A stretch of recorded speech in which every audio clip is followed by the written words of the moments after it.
Hi friends, welcome back. എല്ലാവർക്കും നമ്മുടെ മറ്റൊരു വീഡിയോയിലേക്ക് സ്വാഗതം.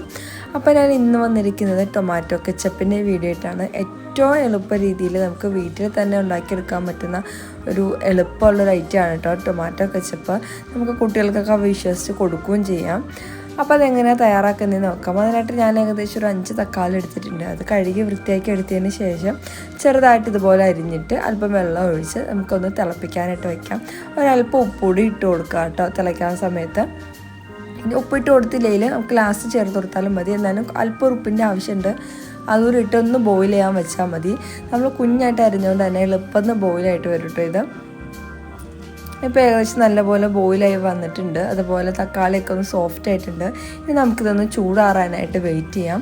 ചൂടാറിയതിന് ശേഷം നമുക്കിതിനെ മിക്സർ ജാറിലേക്ക് ഇട്ട് നല്ലതുപോലെ ഒന്ന് അരച്ചെടുക്കാം. വേറെ വെള്ളമൊന്നും ചേർക്കുന്നില്ല. ഈ വേവിച്ച വെള്ളം മാത്രമേ നമ്മൾ യൂസ് ചെയ്യുന്നുള്ളൂ. എന്നിട്ട് നമ്മൾ നല്ലതുപോലെ ഒന്ന് ഗ്രൈൻഡ് ചെയ്തെടുത്തിട്ടുണ്ട്. ഇനി അതൊന്ന് അരിച്ചെടുക്കാം. അരിച്ചെടുത്തിട്ട് ഞാൻ ഒന്നുകൂടി ഒന്ന് മിക്സർ ജാറിൽ നല്ലപോലെ ഒന്ന് അരച്ചെടുത്തായിരുന്നു കേട്ടോ. എന്നിട്ട് അരിച്ചെടുത്തതിന് ശേഷം ഇതുപോലെ തിക്കായിട്ടുള്ള ഒരു വെള്ളമാണ് നമുക്ക് കിട്ടുന്നത്. ഈ മിക്സറിനെ നമുക്കൊരു പാനിലേക്ക് ഒഴിച്ചു കൊടുത്തിട്ട് വറ്റിച്ചെടുക്കണം. അതായത് ഇതിലെ ജലാംശമൊക്കെ നമുക്ക് കുറുക്കിയെടുക്കണം. നമ്മൾ ടൊമാറ്റോ സോസ് കടയിൽ നിന്ന് മേടിക്കുമ്പോൾ നല്ല കുറുക്കിയെടുത്തൊരു നല്ലൊരു പരുവത്തിലാണ് ഇരിക്കുന്നത്. നമുക്കിതിനെ ആ പരുവത്തിലേക്ക് ആക്കിയെടുക്കാൻ നമുക്ക് നല്ലതുപോലെ ഇതൊന്ന് കുറുക്കിയെടുക്കണം. ഇപ്പോൾ ഏകദേശം ഇതിന് കുറേശ്ശായിട്ട് വെള്ളം വറ്റി വരുന്നുണ്ട് കേട്ടോ. ചെറുതായിട്ടൊന്ന് കുറുകി വന്നിട്ടുണ്ട്. ഇത് പോരാ, ഇനിയും കുറുകി വരണം. അപ്പോൾ ഇത്ര ആയപ്പോഴേക്കും നമ്മളിനി ഇതിലേക്ക് ഏകദേശം 1 ടേബിൾ സ്പൂണോളം മുളക് പൊടി ചേർത്ത് കൊടുക്കുന്നുണ്ട്.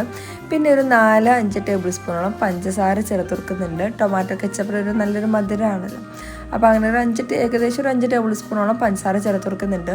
ഇനി നേരത്തെ ഉപ്പിടാത്തവരാണെന്നുണ്ടെങ്കിൽ ഈ സമയത്ത് ഒരു നുള്ളു ഉപ്പിട്ട് കൊടുക്കാം കേട്ടോ. ഉപ്പിട്ടവരാണെങ്കിൽ ഉപ്പിടണ്ട, ആ ഉപ്പ് മാത്രം മതി. പിന്നെ ഇതിലേക്ക് നമ്മളൊരു 2 ടേബിൾ സ്പൂണോളം വിനീഗർ യൂസ് ചെയ്യുന്നുണ്ട്. നമുക്ക് സ്റ്റോർ ചെയ്ത് വെക്കാനുള്ളതാണല്ലോ, അതുകൊണ്ടാണ് വിനീഗർ യൂസ് ചെയ്യുന്നത്. വിനീഗറോട് ഒഴിച്ചു കൊടുത്തിട്ട് നല്ലതുപോലെ കുറുക്കിയെടുക്കാം. നമ്മൾ മുളക് പൊടിയും പഞ്ചസാരയൊക്കെ ഇട്ടപ്പോൾ തന്നെ നന്നായിട്ട് കുറുക്കി പെട്ടെന്ന് ഇത് നല്ലതുപോലെ കുറുകി ഒന്ന് വറ്റിച്ചെടുക്കാം കേട്ടോ. ഇപ്പോൾ ഏകദേശം നമ്മുടെ കെച്ചപ്പ് ഇവിടെ റെഡി ആയിട്ടുണ്ട്. ഇനി ഇതിൻ്റെ പരുവമായോ എന്നറിയാനായിട്ട് ഇതിൽ നിന്നും കുറച്ചെടുത്ത് നമുക്കൊരു പ്ലേറ്റിലേക്ക് ഒഴിച്ചു കൊടുക്കാം കേട്ടോ. ഒഴിച്ചു കൊടുക്കുമ്പോഴത്തേക്ക് അതിങ്ങനെ ഒഴുകി പോകുന്നുണ്ടോ അല്ലെങ്കിൽ നമ്മുടെ ടൊമാറ്റോ കെച്ചപ്പിൻ്റെ രീതിയാണോ ആയോ എന്നറിയാം. നമ്മൾ അങ്ങനെ ചെയ്യുമ്പോൾ നമുക്കറിയാം. ഞാൻ ആ ഒരു മെത്തേഡിനകത്ത് കാണിക്കുന്നുണ്ട് എന്നില്ല. ആ ഒരു തിക്നെസ്സൊക്കെ വന്നിട്ടുണ്ട് നമ്മുടെ കെച്ചപ്പിന്, നമ്മുടെ ഈ ടെക്സ്ചറിന്. അപ്പോൾ ഏകദേശം നമ്മുടെ കെച്ചപ്പ് റെഡി ആയിട്ടുണ്ട്. ഇനി ഒന്നുകൂടി ഒന്ന് ബോയിലായതിന് ശേഷം ഞാനിത് ഫ്ലെയിം ഓഫ് ചെയ്തു. തണുത്തതിന് ശേഷം നമുക്കിതിനെ കണ്ടെയ്നറിലാക്കി സൂക്ഷിച്ച് വെക്കാം കേട്ടോ. ഏകദേശം ഇത്രയും ഉണ്ടായി. ഇതൊരു ചെറിയ ബൗളാണ്. ഇത്രയും ഉണ്ടായിരുന്നു. നല്ല സംഭവം, നല്ല ടേസ്റ്റ് ഉണ്ടായിരുന്നു കേട്ടോ. എളുപ്പ രീതിയിൽ നമുക്ക് ഉണ്ടാക്കാൻ പറ്റും. അതുപോലെ നല്ല കളറൊക്കെ ഉണ്ട്. കളറൊന്നും ചേർത്തിട്ടില്ല കേട്ടോ. മുളക് പൊടിക്ക് നല്ല നിറം ഉള്ളതുകൊണ്ടാണ് പെട്ടെന്ന് ഈ കളർ വന്നത്.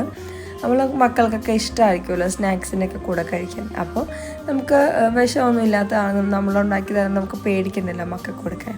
അപ്പോൾ തണുത്തതിന് ശേഷം ഞാൻ ഇതുപോലൊരു സോസ് ബോട്ടിലുണ്ടായിരുന്നു, അതിലേക്ക് ഒഴിച്ച് സ്റ്റോർ ചെയ്ത് വെക്കുകയാണ് കേട്ടോ. അപ്പോൾ അത്രേ ഉള്ളൂ. ഈ ഇന്നത്തെ വീഡിയോ നിങ്ങൾക്ക് ഇഷ്ടപ്പെട്ടാൽ ലൈക്ക് ചെയ്യാനും ഷെയർ ചെയ്യാനും സപ്പോർട്ട് ചെയ്യാനും മറക്കല്ലേ. താങ്ക്